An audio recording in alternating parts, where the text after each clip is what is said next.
मनुष्य की शरीर 5 तत्वों से बना है। सनातन परंपरा में इन 5 तत्वों में से जल को बहुत ज़्यादा महत्व दिया गया है। हिंदू धर्म में शायद ही कोई ऐसी धार्मिक कार्य हो जो बगैर इस जल के पूरा किया जाता हो।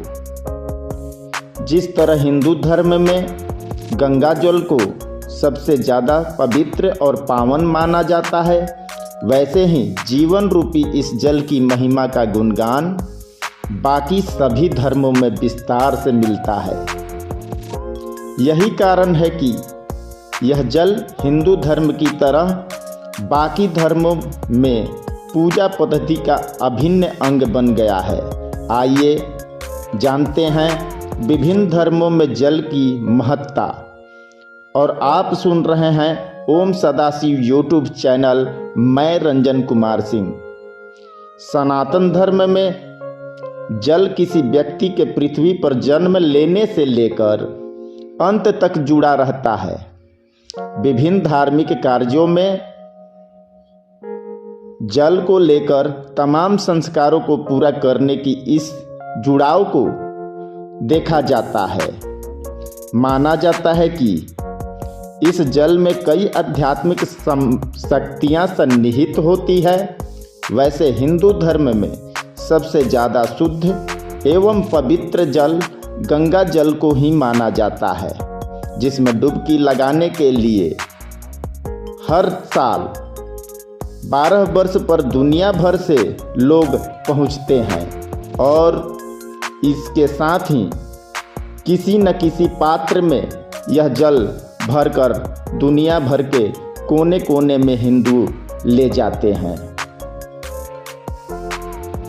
ठीक उसी प्रकार सिख धर्म में पवित्र सरोवर का महत्व है।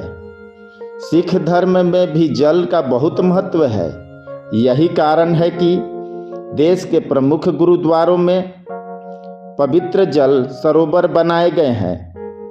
अमृतसर स्थित स्वर्ण मंदिर में सरोवर है जिसे अमृत झील कहते हैं।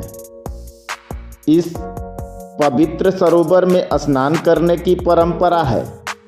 इसी तरह जल से बनाए गए अमृत पान की परंपरा भी धर्म में है, जिसे पवित्र गुरुद्वारों में श्री गुरु ग्रंथ साहिब की उपस्थिति में लोगों को कराया जाता है। विभिन्न धर्मों की तरह ईसाई धर्म में भी जल को बहुत पवित्र माना गया है। किसी भी बच्चे की बपतिस्मा करने की प्रक्रिया में पवित्र जल का प्रयोग किया जाता है। ईसाई परंपरा का यह संस्कार जल में डुबकी लगाकर कराया जाता है। इस्लाम परंपरा में भी जल को बहुत ही पवित्र माना गया है। हज की यात्रा करने वाला मुस्लिम व्यक्ति जब मक्का जाता है तो वहाँ पर स्थित कुएं से निकलने वाले आबे जमजम नामक पवित्र जल को अपने साथ जरूर लेकर आता है। मान्यता है कि इस पवित्र जल से जीवन से जुड़ी तमाम तरह की बाधाएं दूर होती है। बौद्ध लोग भी गंगा पर अत्यंत विश्वास करते हैं। जब भूटान का युद्ध समाप्त हो गया तो तिब्बत के तुसी लामा ने एक दूत भेजकर वारेन हेस्टिंग से गंगा किनारे कुछ जमीन मांग ली और वहां पर एक मंदिर और मठ बनवाया। लामा का कहना है कि हिंदुओं की तरह ही बौद्ध भी गंगा जी को परम पुनीत माने जाते हैं। मान्यताओं के अनुसार सागर के 60,000 पुत्रों को मृत्यु का श्राप मिला था और वो अग्नि में जल रहे थे।